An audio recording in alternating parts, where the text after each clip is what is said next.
নমস্কার বন্ধুরা, এনলাইটেন্ডে তোমাদের স্বাগত। আজকে আমরা আলোচনা করব আমাদের গত রবিবার যে ওয়েস্ট বেঙ্গল পুলিশ এসআই এর এক্সামটা হয়ে গেল তার 50খানা জেনারেল অ্যাওয়ারনেস নিয়ে। বাট এখানে আমরা জেনারেল অ্যাওয়ারনেসের অ্যান্সারগুলো তো দেখে নেবই, তার সাথে সাথে দেখে নেবো বর্তমানে ওয়েস্ট বেঙ্গল পুলিশ ঠিক কোন ট্রেন্ডটা ফলো করছে, অর্থাৎ কোন প্যাটার্নের কোশ্চেন আসছে আমাদের হিস্ট্রি, জিওগ্রাফি, পলিটিক্যাল সায়েন্স, এখান থেকে মানে কোন সেকশন থেকে ঠিক কতগুলো কোশ্চেন নিচ্ছে, কোন সেকশনে বেশি ফোকাস করছে। কারণ আমাদের টার্গেট হচ্ছে ওয়েস্ট বেঙ্গল পুলিশ কোন প্যাটার্ন বা কোন ট্রেন্ডকে ফলো করছে সেই প্যাটার্নটাকে চেনা। কোশ্চেন কমন নাও আসতে পারে, বাট প্যাটার্নটাকে যদি বুঝতে পারো সেটা তোমাদের আগামী দিনের যে কোনো এক্সামের জন্য হেল্পফুল হবে। তো সেটাই আলোচনা করব একদম লাস্টে গিয়ে, কোন প্যাটার্ন ফলো করছে এবং কোন সেকশন থেকে কতটা বেশি জোর দিয়ে তোমাদের আগামী এক্সামগুলোই রেডি করতে হবে। বাট তার আগে আমরা দেখে নেবো কী কী অ্যান্সার আমাদের আছে এই 50টা জেনারেল অ্যাওয়ারনেসের। তো ফার্স্ট কোশ্চেন আছে, ভারতবর্ষের কোন রাজ্যে সর্বপ্রথম কফি চাষের প্রচলন হয়? তো সেটা অ্যান্সার হচ্ছে আমাদের option A Karnataka. Option A Karnataka. ভারতবর্ষের কোন রাজ্যে বনভূমির শতকরা পরিমাণ সর্বাধিক? অর্থাৎ এখানে পার্সেন্টেজ, অর্থাৎ টোটাল যে রাজ্য আছে তার ম্যাক্সিমাম পার্সেন্টেজ বনভূমি আছে কোন রাজ্যে। তো যেহেতু শতকরা পরিমাণ বলেছে সেই জন্য অ্যান্সার হয়ে যাবে অপশন এ মিজোরাম। বা যদি বলতো টোটাল এরিয়া, সমগ্র বনভূমির পরিমাণ কত, তাহলে হতো অ্যান্সার মধ্যপ্রদেশ। যদি জিনিসটা তোমাদের বুঝতে চাও, ধরে নাও এটা হচ্ছে মধ্যপ্রদেশ, তার এতটা প্রায় 50% ধরো বা 50% কম আছে যদিও, এতটা হচ্ছে মধ্যপ্রদেশের বনভূমির পরিমাণ। আর এই ছোট্ট বড় রাজ্যটি হচ্ছে মিজোরাম, যার প্রায় 80 থেকে 90% হচ্ছে বনভূমি। এবার যদি তুমি পুরো আমাদের বনভূমি এরিয়া হিসেবে দেখো তাহলে কিন্তু মধ্যপ্রদেশে প্রচুর বেশি, বাট তুমি যদি পার্সেন্টেজ হিসেবে বিচার করো তাহলে কিন্তু মিজোরাম বেশি। তো এইটা হচ্ছে আমাদের পার্সেন্টেজ হিসাবে এবং এরিয়া হিসাবে বেশি কনসেপ্ট। নেক্সট কোশ্চেন, ভারতবর্ষের দীর্ঘতম জাতীয় সড়ক কোনটি? NH44 অ্যান্ড NH7 হচ্ছে সবচেয়ে ছোটো। নিম্নলিখিত কোন ব্রাউজারটির সাহায্যে ডার্ক ওয়েবকে অ্যাক্সেস করা যায়? তো এখানে যদি এটা একটু আনকমন বলতে গেলে, বাট এটা কম্পিউটার সায়েন্স বা সায়েন্স অ্যান্ড টেকনোলজি সেকশন থেকেও বটে, আবার কারেন্ট অ্যাফেয়ার্স সেকশন থেকেও পড়ছে। কারণ এটা 2019-20 এই ডার্ক ওয়েব নিউজটা বেশ ছিল, কারণ বেশ কিছু ইনফরমেশন আমাদের এই ডার্ক ওয়েবে লিক হয়ে গিয়েছিল। তো এবার কোশ্চেনটা সাপোজ তোমরা জানো না, অনেকে জানো না, এবার এটা কিন্তু জাস্ট অপশন এলিমিনেশনের মাধ্যমে বাদ দেওয়া যাবে। তো সেটা কি একবার দেখে নেব। ডার্ক ওয়েব, তো প্রথমে গুগল ক্রোম হবে না, কারণ গুগল ক্রোমের মাধ্যমে বলতে গেলে আমরা খুব ভদ্রভাবে যে ওয়েবগুলো সার্ফিং করি, যে সাইটে ঢুকি, সেইগুলো গুগল ক্রোম অ্যালাউ করে। তো খুব সামান্য লিমিটেশন হচ্ছে গুগল ক্রোমের। আইওএস হচ্ছে একটা অপারেটিং সিস্টেম, অ্যান্ড আমাদের অ্যাপেল ফোনে বর্তমানে আমরা আমাদের ফোনে অ্যান্ড্রয়েড ইউজ করি, বাট অ্যাপেলের ক্ষেত্রে হচ্ছে সেটা আইওএস। লিনাক্স হচ্ছে একটা অপারেটিং সিস্টেম, ঠিক যেমন আমরা উইন্ডোজ ইউজ করি, উইন্ডোজ 10, ঠিক সেই রকম হচ্ছে লিনাক্স। তো 3টে বাদ চলে গেল, বাকি থাকছে কি অপশন সি, টর ব্রাউজার। তো ডার্ক ওয়েবকে অ্যাক্সেস করার একটাই মাধ্যম টর ব্রাউজার। আর যদি আমরা পার্সেন্টেজ বলি কোন আমাদের ওয়েব কতটা আছে, তো আমরা বর্তমানে যেটা অ্যাক্সেস করি, যেটা খুব ইজিলি যেখান থেকে আমরা মুভি সার্ভ করতে পারি, পিকচার, ডকুমেন্ট সার্ভ করতে পারি, সেটা হচ্ছে নর্মাল ওয়েব। তো সেটা হচ্ছে বলতে গেলে প্রায় 4%, অর্থাৎ আমরা প্রচণ্ড লিমিটেড একটা পার্সেন্টেজকে অ্যাক্সেস করতে পারি। তারপরে আসছে ডিপ ওয়েব, সেটা হচ্ছে প্রায় 90%। ডিপ ওয়েব হচ্ছে একটু ক্লাসিফাইড, অর্থাৎ সেটা আমরা সবাই অ্যাক্সেস করতে পারবো না, সেখানে মেনলি গভর্নমেন্টের বা কোনো মানে হাই সিকিওর কোনো ডকুমেন্ট ওখানে রাখা হয়। ইভেন তোমাদের কোনো সাবস্ক্রিপশন, অর্থাৎ ধরো তুমি হটস্টার বা নেটফ্লিক্সে কোনো সাবস্ক্রিপশন নিয়েছো, তো সেখানে তোমাকে ওই নেটফ্লিক্সে যাওয়ার জন্য তোমাকে একটা স্পেশাল আইডি মাধ্যমে কিন্তু ওখানে এন্ট্রি করতে হবে। অর্থাৎ এই ধরনের জিনিসগুলো যেগুলো স্পেসিফিক আইডি স্পেসিফিক হয়ে যায়, সবার জন্য অ্যাভেলেবেল নয়, সেইগুলো অবস্থান করে এই ডিপ ওয়েবে। আর তারপরে এই বাকি 6% থাকে ডার্ক ওয়েব, যেখানে সমস্ত রকম ইললিগাল কাজকর্ম, যেগুলো নর্মালি গভর্নমেন্ট ব্যান করে দেয়, সেই সমস্ত কাজকর্ম চলে এই ডার্ক ওয়েবে। এবং ডার্ক ওয়েবের ওপর কিন্তু গভর্নমেন্টের কোনো কন্ট্রোল নেই। তো সেই জন্যই খবরে ছিল সেই সময় 19-20-তে যে প্রচুর আমাদের যে পার্সোনাল ইনফরমেশান আছে সেইগুলো ডার্ক ওয়েবে লিক করে দেওয়া হয়েছে, এবং ডার্ক ওয়েবে কিন্তু গভর্নমেন্টের কোনো অ্যাক্সেস নেই। তো সেখানে হ্যাকাররা এই ডার্ক ওয়েব থেকে সাধারণ জনগণের প্রচুর ইনফরমেশান কিন্তু চাইলে চুরি করতে পারবে। তো সেই জন্যে ডার্ক ওয়েব হচ্ছে একদম একটা ইললিগাল পজিশন, যেখানে নর্মালি সরকারের কন্ট্রোলের বাইরে। নেক্সট কোয়েশ্চেন, মুড়ির হিন্দেলকো ফ্যাক্টরি কোন নদীর তীরে অবস্থিত? মহানদী, সুবর্ণরেখা, তুন্দ্রভদ্রা না কংসাবতী? তো এখানে নট তুঙ্গভদ্রা, এখানে অ্যান্সার আমাদের অপশন বি, সুবর্ণরেখা। অ্যান্ড এটা হচ্ছে ঝাড়খণ্ডে কিন্তু। তো এই যে হিন্দেলকো ফ্যাক্টরিটা আছে এটা ঝাড়খণ্ডে অবস্থিত। প্রথম পদ্মবিভূষণ পুরস্কার প্রাপক কে ছিলেন? নন্দলাল বোস না আমাদের সত্যেন্দ্রনাথ বোস? এই দুটোর মধ্যে কনফিউশন লাগে, বাট অ্যান্সার আমাদের এখানে অপশন ডি, সত্যেন্দ্রনাথ বোস ছিলেন প্রথম পদ্মবিভূষণ পুরস্কার প্রাপক। তেহরি বাঁধ কোন নদীর তীরে, কোন নদীর ওপর অবস্থিত? সেটা হচ্ছে গঙ্গা। অ্যাকচুয়াল অ্যান্সার হতো ভাগীরথী, কারণ আমরা জানি ভাগীরথী অ্যান্ড অলকানন্দার মিলিত প্রবাহের নাম গঙ্গা, বাট এখানে যেহেতু ভাগীরথী নাই তাই আমাদেরকে গঙ্গায় অপশনে নিতে হবে।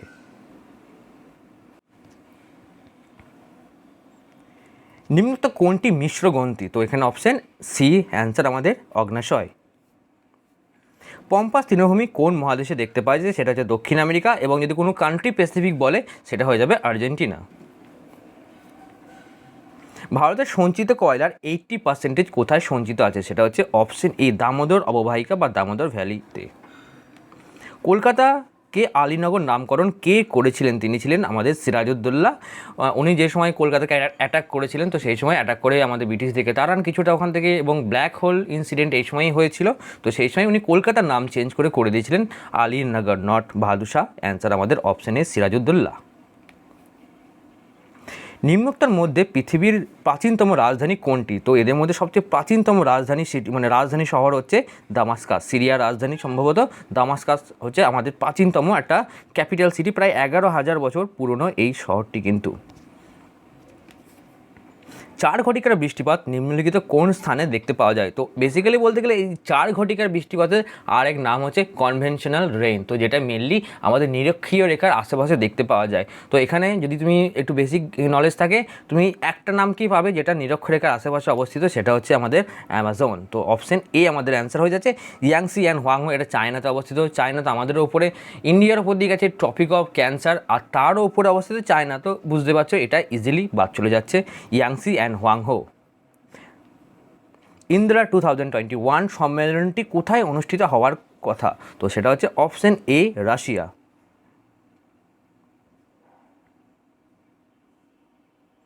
বিধান পরিষদের সদস্যদের মেয়াদকাল কত? তো এখানে বিধান পরিষদ অর্থাৎ লেজিসলেটিভ কাউন্সিল, অ্যান্সার আমাদের 6 বছর, 6 ইয়ার্স। সেলসিয়াস স্কেলের থার্মোমিটারে কোন তাপমাত্রাকে অ্যাবসোলিউট জিরো তাপমাত্রা বলা হয়েছে? এটা কিন্তু সেলসিয়াস স্কেল। তো সেলসিয়াস স্কেলের ক্ষেত্রে অ্যান্সার হয়ে যাবে অপশন এ -273.15। এখানে অ্যান্সার মার্ক করার ক্ষেত্রে একটু ভালো করে নজরটা রেখো, কারণ প্রত্যেকটা অপশন জাস্ট আপ ডাউন করা আছে, জাস্ট ডিজিটের আপ ডাউন করা আছে। তো সেই জন্য এখানে কিন্তু চোখের একটা ভুল হতে পারে, যেহেতু এক্সাম হলের টেনশনের জন্য। এটা অন্য কোনো কারণ নেই, এটা জাস্ট এক্সাম হলের টেনশন দেওয়ার, এবং সেই টেনশন থেকে ভুলটা করানোর জন্য এরকম অ্যান্সার মানে এরকম অপশান সেট করা হয়েছে। অ্যান্ড জিরো তো হচ্ছে 0 degree, actually Kelvin, not 0 degree centigrade. Absolute zero হচ্ছে 0 degree Kelvin. Next, Bhabha atomic research centre কোন রাজ্যে অবস্থিত? সেটা হচ্ছে অপশন সি মহারাষ্ট্র। হায়দ্রাবাদের জাতীয় পুলিশ প্রশিক্ষণ কেন্দ্রটি কার নামে নামাঙ্কিত? সেটা অ্যান্সার হচ্ছে option C Sardar Vallabhbhai Patel national police academy, যেখানে আমাদের আইপিএসদের ট্রেনিং দেওয়া হয়। ইভেন এটা দুইভাবে আসে, এটা কার নামে নামাঙ্কিত, ইভেন এটা কোথায় অবস্থিত? তো অ্যান্সার আমাদের হায়দ্রাবাদ। কোন গভর্নর জেনারেলের আমলে ব্রিটিশ শাসিত ভারতবর্ষের প্রতিটি থানায় সাব ইন্সপেক্টরের অধীনে পরিচালিত হওয়া শুরু হয়? তো আমরা জানি পুলিশ রিফর্ম কার সময় হয়েছিল, সেটা ছিল Lord Cornwallis. Option A answer এখানে। ভারতবর্ষের যে কোনো রাজ্যের সর্বোচ্চ আইন বিষয়ক কর্মকর্তা কে, অর্থাৎ রাজ্যের ক্ষেত্রে হাইয়েস্ট ল অফিসার কে? তো তিনি হচ্ছেন অ্যাডভোকেট জেনারেল। অ্যাটর্নি জেনারেল হচ্ছেন স্টেটে, আমাদের কান্ট্রির ক্ষেত্রে, ইন্ডিয়ার ক্ষেত্রে বললে অ্যাটর্নি জেনারেল, আর যদি বলে কোনো স্টেটের ক্ষেত্রে সেখানে অ্যান্সার হয়ে যাবে অপশন এ অ্যাডভোকেট জেনারেল। সম্প্রতি কোন ভারতীয় অভিনেতা আন্তর্জাতিক ইকোনমিক ফোরামে ক্রিস্টাল অ্যাওয়ার্ড লাভ করেছেন? সেটা অপশন ডি দীপিকা পাডুকোন। অ্যামিবার দেহকোষের বিভাজন প্রক্রিয়ার নাম কি? তো অ্যামিবার দেহকোষ বিভাজন প্রক্রিয়ার নাম অ্যামাইটোসিস, নামের সাথে অনেক মিল আছে। খুব ইজি একটা প্রসেস, যেখানে জাস্ট একটা সেলের নিউক্লিয়াস ভাগ হয়ে দুটো সেল তৈরি করবে, একদম হুবহু সেম টাইপ দুটো সেল তৈরি করবে একটা সেল ভেঙে গিয়ে। বৌদ্ধ ধর্মগ্রন্থ ত্রিপিটক কোন লিপিতে লেখা হয়েছিল? তো ত্রিপিটক লেখা হয়েছিল পালি ল্যাঙ্গুয়েজে। অ্যান্ড ইভেন সমস্ত প্রাচীন বৌদ্ধ ধর্মগ্রন্থে কিন্তু পালিতে লেখা হয়েছিল। কনিষ্কের সময়ের পর থেকে এখানে সংস্কৃত ল্যাঙ্গুয়েজ, অর্থাৎ আমাদের অষ্টঘোষের যে বুদ্ধচরিত সেটা আমরা পাই সংস্কৃত ল্যাঙ্গুয়েজে, বা তার আগে সব কিছু কিন্তু পালি ল্যাঙ্গুয়েজে ছিল। নিম্নলিখিত কোন ব্যক্তি ইস্ট ইন্ডিয়া কোম্পানি দ্বারা জগৎ শেঠ নামাঙ্কিত হয়েছেন? তো আমরা জানতে পারছি জগৎ শেঠ অ্যাকচুয়ালি একটা উপাধি। তো এটা বা জগৎ শেঠের আসল যে নাম সেটা হচ্ছে অপশন ডি ফটিক চাঁদ। অ্যান্ড মোহাম্মদ শাহ কিন্তু এই টাইটেলটা দিয়েছিলেন আমাদের ফটিক চাঁদকে। তো মোহাম্মদ শাহ টাইটেলটা দিচ্ছেন কি টাইটেল? জগৎ শেঠ। এবং কাকে দিচ্ছেন? সেটা হচ্ছে ফটিক চাঁদ। এটা কিন্তু বেশ একটু অফ বিট কোশ্চেন, তো খেয়াল রেখো এরকম কোশ্চেনে কিন্তু দিচ্ছে। সাম্প্রতিক অতীতে ভারতবর্ষের কোন রাজ্যে 300 বছরের প্রাচীন সতী প্রস্তর পাওয়া গেছে? তো সেটা হচ্ছে জায়গাটা আমাদের তামিলনাড়ু। অ্যান্ড তামিলনাড়ুর জায়গাটা হচ্ছে তিরুপুর। অনেক সময় জায়গাও জেনে নিতে পারে, তো সেই জন্য জায়গা হচ্ছে তিরুপুর। ইন্ডিয়ান অয়েল কর্পোরেশন প্রথম কোথায় গ্রিন হাইড্রোজেন প্ল্যান্ট স্থাপিত হবে, মানে গ্রিন হাইড্রোজেন প্ল্যান্টটি কোথায় স্থাপিত হবে প্রথম? তো সেখানে অ্যান্সার আমাদের অপশন এ, মথুরা রিফাইনারিতে। নিম্নোক্ত কোনটি দীর্ঘতম নদী? যেহেতু এই চারটির মধ্যে বলেছে সেই জন্য অ্যান্সার হয়ে যাবে সিন্ধু, আর যদি বলা হয় ভারতবর্ষের মধ্যে কোনটা, তাহলে অ্যান্সার হতো গঙ্গা। পদ্মশ্রী পুরস্কার জয়ী মৌমা দাস কোন খেলার সাথে যুক্ত? তো অ্যান্সার হচ্ছে এখানে টেবিল টেনিস, মৌমা দাস যুক্ত টেবিল টেনিস। এবার শুরু হলো স্পোর্টস, অ্যান্ড স্পোর্টস থেকে যেটা এসেছেন এটা কিন্তু অলিম্পিয়ান একজন। তো অলিম্পিক অ্যান্ড প্যারালিম্পিক ভিডিওর সময় বারবার বলেছিলাম সামনের এক্সামে কিন্তু এখান থেকে আসবে। এবার প্যারালিম্পিক আসেনি, মেনলি অলিম্পিকে এরা ফোকাস করেছে। অ্যান্ড অলিম্পিকে একটা স্পেসিফিক সেকশন, সেটা একটু পরেই বলছি স্পেসিফিক কোন সেকশন। তো সেই জন্য বারবার বলেছিলাম অলিম্পিক অ্যান্ড প্যারালিম্পিকের প্রত্যেকটা ভিডিও দেখে যাওয়ার জন্য। ইভেন সামনের দিনের এক্সামেও কিন্তু এই অলিম্পিক অ্যান্ড প্যারালিম্পিকে যে অ্যাথলেটরা আছে তাদের ওপরেই কিন্তু কোশ্চেন আসবে, স্পেসিফিক তাদের ওপরেই, সেই নামগুলোর ওপরেই। তাই যারা দেখোনি ভিডিওগুলো কিন্তু একবার দেখে নিও অলিম্পিক অ্যান্ড প্যারালিম্পিকের। কল্যাণকর রাষ্ট্রের ধারণাটি ভারতীয় সংবিধানে কোন অনুচ্ছেদে অন্তর্ভুক্ত করা হয়েছে, অর্থাৎ ওয়েলফেয়ার স্টেট কনসেপ্টটা কোন জায়গায় দেওয়া হয়েছে? সেটা হচ্ছে আমাদের চ্যাপ্টার 4-এ, এবং অ্যান্সার হচ্ছে অপশন সি, ডিপিএসপি বা directive principle of state policy. Tungabhadra কোন নদীর উপনদী? এখানে অ্যান্সার অপশন এ, কৃষ্ণা নদী। কোন ভারতীয় মহিলা সর্বপ্রথম অলিম্পিক গেমসে 2টি পদক জয় করেছেন? তো 2টি পদক জয় করেছেন তিনি হচ্ছেন পিভি সিন্ধু। উনি আগের বছর সিলভার পেয়েছিলেন, আগের অলিম্পিকে পেয়েছিলেন সিলভার, এবং এই রিসেন্ট অলিম্পিকে উনি পেয়েছেন ব্রোঞ্জ। তো পিভি সিন্ধু প্রথম মহিলা হিসাবে, বাট যদি বলে ভারতীয় হিসাবে তাহলে উনি দ্বিতীয়, কারণ এর আগে সুশীল কুমার অ্যাজ এ ভারতীয় হিসাবে উনি 2টো পদক পেয়েছেন, অ্যান্ড দ্বিতীয় ভারতীয় হিসাবে পেয়েছেন আমার পিভি সিন্ধু, বাট মহিলা হিসাবে উনি কিন্তু প্রথম। নিম্নোক্ত কোনটি ভারতের একটি শুল্কমুক্ত বন্দর? তো এখানে অপশন বি, মুম্বাই হচ্ছে একটা ট্যাক্স ফ্রি বন্দর।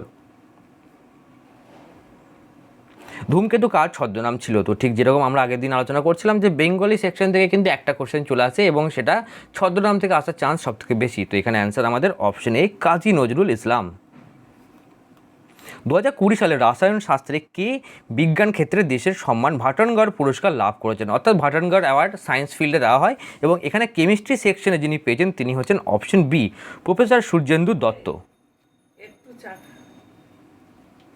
নিম্নত কোনটি ব্যাকটেরিয়া জনিত অসুখ নয়? তো এদের মধ্যে চারটে নাম দেওয়া আছে, এদের মধ্যে কোনটা ভাইরাস জনিত রোগ বলতে গেলে বেসিক্যালি? তো অ্যান্সার অপশন সি হচ্ছে ভাইরাস জনিত একটা রোগ, ইনফ্লুয়েঞ্জা। মেনলি আমাদের যে নর্মাল সর্দি কাশি হয়ে থাকে সেটা হয় কিন্তু ইনফ্লুয়েঞ্জা ভাইরাসের জন্য। তো অ্যান্সার অপশন সি। কোন রাজ্যের সাম্প্রতিক সময়ে একটি নির্দিষ্ট দিনকে দেশনায়ক রূপে ঘোষণা করা হয়েছে? এটা আর কারণ না, আমাদের নেতাজির সকলের প্রিয় নেতাজির নামে, এবং সেই রাজ্য হচ্ছে অবভিয়াসলি আমাদের রাজ্য পশ্চিমবঙ্গ, অপশন ডি। যদি এটা নয়, মানব শরীরে কোন অংশে রক্ত জমাট বাঁধে না? তো এখানে অ্যান্সার হয়ে যাচ্ছে অপশন বি, কৌশিকী বা ক্যাপিলারিতে কিন্তু আমাদের রক্ত জমাট বাঁধে না। সাম্প্রতিক বিশ্বের 1 নম্বর খেলোয়াড় দীপিকা কুমারী কোন খেলার সাথে যুক্ত? তো এখানে অ্যান্সার হয়ে যাচ্ছে অপশন এ, তীরন্দাজি। তো মেনলি যে ট্রেন্ডটা কথা বলছিলাম বা যে স্পেসিফিক সেকশনটা ফলো করা যায় সেটা হচ্ছে ওমেন্স ইন স্পোর্টস। তো প্রথমত এরা সবাই অলিম্পিকে পার্টিসিপেট করেছেন, অ্যান্ড স্পেসিফিক্যালি সেই সমস্ত মহিলাদেরকে এখানে বেশি করে হাইলাইটেড করা হয়েছে। তো ওমেন্স ইন স্পোর্টস কিন্তু প্রচণ্ড ইম্পর্টেন্ট একটা সেকশন, মেনলি ওমেন্স ইন স্পোর্টসকেই বেশি করে ফোকাসে রাখা হয়। আর বিশেষ করে আমাদের দীপিকা কুমারী, আমাদের মৌমা দাস, এরা সবাই কিন্তু বাংলার। তো সেই জন্যে জিনিসটা আরও বেশি ইম্পর্টেন্ট হয়ে যাচ্ছেন। প্রথমত ওমেন ইন স্পোর্টস, তারপর অলিম্পিয়ান, তারপর ওরা না পশ্চিমবঙ্গের সঙ্গে যুক্ত। তো সেই জন্য ব্যাপারগুলো আরও বেশি রকম ইম্পর্টেন্ট হয়ে যাচ্ছে। দীপিকা কুমারীটা আমি ঠিক শিওর না উনি বাঙালি কিনা, মৌমা দাস তো অবভিয়াসলি বাংলার। দীপিকা কুমারীটা আমি একটু সম্ভবত ওটা কেউ চেক করে নিই একটু। যদি ব্যারোমিটারের পারস্তম্ভের দ্রুত হ্রাস হয় তবে তার দ্বারা নিম্নলিখিত কোনটি অনুমান করা যায়? বহুবার আসা একটা কোশ্চেন, অ্যান্সার এখানে অপশন এ, ঝড়ের সম্ভাবনা হয় যদি পারস্তম্ভ দ্রুত ফল করে। নিম্নোক্ত কোনটি এটি বামন গ্রহ নয়? তো এখানে নেপচুন কিন্তু একটা প্রপার প্ল্যানেট, তো সেই জন্য নেপচুন এখানে আমাদের অ্যান্সার হয়ে যাবে অপশন ডি। সানরাইজ ইন্ডাস্ট্রি বলতে কোনটিকে বোঝায়? সেটা হচ্ছে অপশন এ, পেট্রোকেমিক্যাল শিল্প হচ্ছে সানরাইজ ইন্ডাস্ট্রি। টর কিসের ইউনিট? তো টর হচ্ছে আমাদের চাপের ইউনিট বা প্রেশারের ইউনিট। প্রেশারের জন্য 2টি ইউনিট আমরা পাই, আমাদের পাস্কেল আর একটা হচ্ছে টর। কার জীবনীর নাম রোম্যান্সিং উইথ লাইফ? তো অপশন ডি, দেবানন্দের জীবনীর নাম হচ্ছে রোম্যান্সিং উইথ লাইফ। মুদ্রা রাক্ষস নাটকটি রচয়িতাকে? বহুবার সেম প্যাটার্নে আসা question, option B, Vishakh Datta. Duplicate application ব্যবহার করে ব্যবহারকারীর পাসওয়ার্ড নির্ণয় করাকে কি বলে, সেটা হচ্ছে অপশন ডি ফিশিং। তো যেভাবে আমরা টোপ দিয়ে মাছ ধরি ঠিক সেরকমভাবে আমাদেরকে টোপ দিয়ে আমাদের সমস্ত ডাটা, সেটা আমাদের পাসওয়ার্ড হোক যাই হোক, চুরি করে নেওয়াকে বলে ফিশিং। খুব বেসিক্যালি বলতে গেলে অনেক সময় আমাদেরকে মানা করা হয় বা বারণ করা হয় যে ফেসবুকের মাধ্যমে বিভিন্ন লিঙ্ক যেগুলো পপ আপ হয়ে আসে, যেখানে বলে তুমি 10 বছর পর কেমন দেখতে পারবে, বা তুমি 10 বছর পর কেমন দেখতে হবে, তোমার সোলমেট কেমন হবে, বা তুমি তোমার ক্লোজ ফ্রেন্ড কারা, এইরকম জানার জন্য একটা স্পেসিফিক অ্যাপ্লিকেশন বা একটা স্পেসিফিক জায়গায় ক্লিক করো। তোমরা যখন সেখানে যাও সেখানে আবার নতুন করে লগ ইন করতে বলে অনেক ক্ষেত্রেই।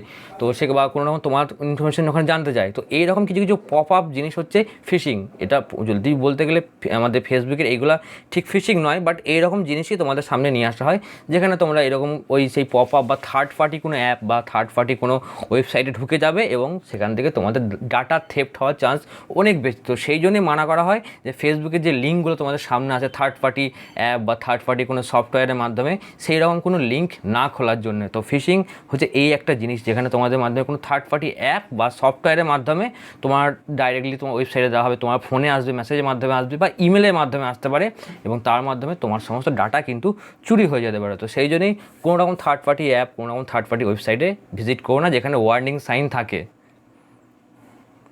কত সালে পশ্চিমবঙ্গের সুন্দরবনকে একটি হেরিটেজ সাইট ঘোষণা করা হয়? তো সালটা ছিল অপশন সি 1989। অনেক সময় এই অপশানটা বা অ্যান্সারটা কিন্তু 1987 দেওয়া থাকে, তো বাট এখানে 87 দেয়নি, এখানে ডাইরেক্টলি দিয়েছে 89। সাম্প্রতিককালে ফোনে আড়ি পাতার জন্য পেগাসাস নামক সফটওয়্যার ব্যবহারের যে অভিযোগ উঠেছে সেটি কোন দেশ প্রস্তুত করেছে, অর্থাৎ পেগাসাস কোন দেশ বানিয়েছে? অপশন এ হচ্ছে ইসরায়েল বানিয়েছে। অ্যান্ড পেগাসাস নিয়ে কিন্তু আমরা প্রপার একটা ইউটিউব শর্টস বানিয়েছিলাম। ইভেন যতগুলো আমাদের অলিম্পিকে কোশ্চেন পেলে সেই নিয়ে তোমরা ইউটিউব শর্টসে কিন্তু ছিল। সেই জন্য আমরা বলি ইউটিউব শর্টস আমরা যেগুলো আপলোড করবো একটু রেগুলার ফলো করো, কারণ ইউটিউব শর্টসগুলো ডাইরেক্টলি একদম এক্সাম ওরিয়েন্টেড বানানো হয়, যেগুলো ঠিক আসতে পারে সেই ভেবেই কিন্তু ইউটিউব শর্টসগুলো বানানো হয়। তো তোমরা চেক করলে কিন্তু পাবে পেগাসাসের ইনফরমেশনও কিন্তু আমাদের ইউটিউব শর্টসে পেয়ে যাবে। ফায়ার আইস বলতে নিম্নোক্ত কোনটিকে বোঝানো হয়েছে? তো ফায়ার আইস হচ্ছে অপশন এ মিথেন হাইড্রেট। 1943 সালে নিম্নলিখিত কোন স্থানে সুভাষচন্দ্র বোস প্রথম স্বাধীন ভারতের অস্থায়ী সরকার গঠন করেছিলেন? তো সেটা হচ্ছে option D Singapore. And last question, তমলুকের জাতীয় সরকারের মহাপরিচালক কে ছিলেন? তো যে যতগুলো আমাদের সেই জাতীয় সরকার বা প্রতি সরকার গঠন করা হয়েছিল তার মহাপরিচালক তমলুকে ছিলেন অপশন বি সতীশ চন্দ্র সামন্ত। এটা কিন্তু বেশ বিসিএস লেভেলের কোশ্চেন। তো হিস্ট্রির বেশ কিছু একটু হাটকে সেকশন, যেমন আমাদের জগৎ সেট, ওটা বেশ একটু হাটকে টাইপ অফ কোশ্চেন, এবং এই যেটা লাস্টে যেটা পাচ্ছ তমলুকি জাতীয় সরকার, এটা কিন্তু বিসিএস লেভেলের কোশ্চেন। তো এই হচ্ছে কোশ্চেন প্যাটার্ন। আর যদি বলি কোন সেকশন থেকে কতগুলো এসেছিলো, সব থেকে বেশি কিন্তু এসেছে আমাদের জিওগ্রাফি থেকে। তো জিওগ্রাফি থেকে ধরে নাও 14খানা কোশ্চেন এসেছে, হিস্ট্রি থেকে এসেছে 7খানা কোশ্চেন, সায়েন্স থেকে টোটাল এসেছে 8খানা, তার মধ্যে আমাদের ফিজিক্স থেকে এসেছে 3টি, বায়োলজি থেকে 1টি, কেমিস্ট্রি থেকে 1টি, অ্যান্ড বায়োলজি থেকে 4খানা কোশ্চেন। জিকে সেকশন থেকে এসেছে কোশ্চেন তোমাদের টোটাল 5টি। আর আমাদের কারেন্ট অ্যাফেয়ার্স অনেকগুলো কোশ্চেন এসেছে, কারেন্ট অ্যাফেয়ার্স থেকে আছে আমাদের 10টি কোশ্চেন। বেঙ্গলি সেকশন যেটা আছে, বেঙ্গলি সেকশন থেকে একটা কোশ্চেন, আর পুরোপুরি জায়গা হচ্ছে না, বেঙ্গলি সেকশন থেকে একটা। আর যদি তুমি ওই যে কম্পিউটারের কোশ্চেনগুলো আছে তো সেটাকে তুমি কম্পিউটার বা সায়েন্স অ্যান্ড টেক আমাদের ক্যাটাগরি বলতে পারো, বা রিসেন্ট কোনো ক্যাটাগরি, রিসেন্ট ওই নিউজ পেগাসাস, আমাদের ডার্ক ওয়েব, এগুলো সব কিন্তু রিসেন্ট নিউজে ছিল। তো সেটাকে তুমি কম্পিউটার সেকশনও ফেলতে পারো বা যে কোনো সেকশন। তো ওখান থেকে মোটামুটি 2 কি 3টে কোশ্চেন ওখান থেকে কিন্তু ছিল। তো এখানে যদি তোমরা ট্রেন্ড ফলো করো, জিওগ্রাফি মেনলি স্ট্যাটিক জিওগ্রাফি থেকে কোথায় কোন নদীর ওপর কোন নদীর তীরে কী অবস্থিত, এই ধরনের কোশ্চেন কিন্তু বেশি এসেছে। তো সেই জন্যে জিওগ্রাফি খুব ভালো মতো ফলো করো। তারপর আসছে আমাদের হিস্ট্রি, আর কারেন্ট অ্যাফেয়ার্স কিন্তু বেশ ভালো মতো জায়গা থেকে এসেছিলো। মানে কোশ্চেন যদি বলা হয় অন্যবারের তুলনায় এবার বেশ স্ট্যান্ডার্ড কোশ্চেন এসেছে। কারেন্ট অ্যাফেয়ার্স যেগুলো ছিল মেনলি একটু 2020 ঘাঁসা কারেন্ট অ্যাফেয়ার্স, তোমরা 2021-এ লাস্ট এক্সাম দিচ্ছ, বাট কারেন্ট অ্যাফেয়ার্স নিচ্ছে কিন্তু 2020 থেকে। তাই কারেন্ট অ্যাফেয়ার্স খুব ভালো মতো রেডি করতে হবে, 1 বছরের পুরনো। বেঙ্গলি যেমন আছে 1টা কি 2টো ঠিক আছে, আমাদের সায়েন্স অ্যান্ড টেকনোলজি বা কম্পিউটার যাই বলো ওখান থেকে মোটামুটি 2টো কোশ্চেন এসেছে, ওটা বেসিক্যালি ঠিক আছে। জিকে থেকে 5টা, বা জিকেটা বলবো আরও বেশি করে জোরদার, কারণ জিকে অ্যান্ড জিওগ্রাফি এই দুটো অনেকটা সিমিলার হিসাবে থাকে। আমাদের জিওগ্রাফি জিওগ্রাফি কোশ্চেনই স্ট্যাটিক জিকের পার্ট হয়, তো সেই জন্য জিকে অ্যান্ড জিওগ্রাফিতে খুব বেশি করে জোর দাও। সায়েন্স তোমরা যারা খুব বেশি করে সায়েন্সে জোর দিয়েছো তাদের ক্ষেত্রে বলে রাখি, ফিজিক্স থেকে 3টে, কেমিস্ট্রি থেকে 1টা অ্যান্ড বায়োলজি থেকে 4টে। পুলিশের এক্সামে বায়োলজি থেকে কোশ্চেনে আসার চান্স সবথেকে বেশি থাকে, কারণ সেখানে ভাইরাস, ব্যাকটেরিয়া, কোন রোগ জীবাণু অ্যান্ড ভিটামিনস, এই সেকশনগুলো একটু স্পেসিফিক সেকশন, তাই বায়োলজি থেকে কোশ্চেন তোমরা পাবে। তো বায়োলজি যদি সায়েন্সের 3টের মধ্যে বায়োলজি একটু বেশি ইম্পর্টেন্ট, তো সেই জন্য সায়েন্সটা তোমরা এইভাবে রেডি করবে। কারেন্ট অ্যাফেয়ার্স খুব ভালো মতো রেডি করবে, মানে খুব ভালো মতো। জিওগ্রাফি একটু ভালো মতো বেশ ভালো করে পড়তে হবে। তো এই হচ্ছে আমাদের কোশ্চেন প্যাটার্ন অ্যানালাইসিস, কোনটা কতটা পড়তে হবে তোমরা বুঝেই যাচ্ছো। কিন্তু আমি এটা বলছি না কোনো সেকশনকে কম করে পড়ো, বাট সব থেকে বেশি জোর দাও এই সেকশনগুলো, geography, GK, history, current affairs, এই সেকশনগুলো খুব বেশি জোর দাও। আর সায়েন্সের মধ্যে বায়োলজি। তো এই ছিল আমাদের আজকে কোশ্চেন ডিসকাশন। কেমন লাগে অবভিয়াসলি জানিও, আর চেষ্টা করো বন্ধুদের মধ্যে একটু চ্যানেলটা শেয়ার করার, একটু চ্যানেল রিচ বাড়ানোর জন্য, তো তাতে আমার হেল্প হয়। তো আজকে এটুকুই, টাটা, দেখা হবে পরের ক্লাসে।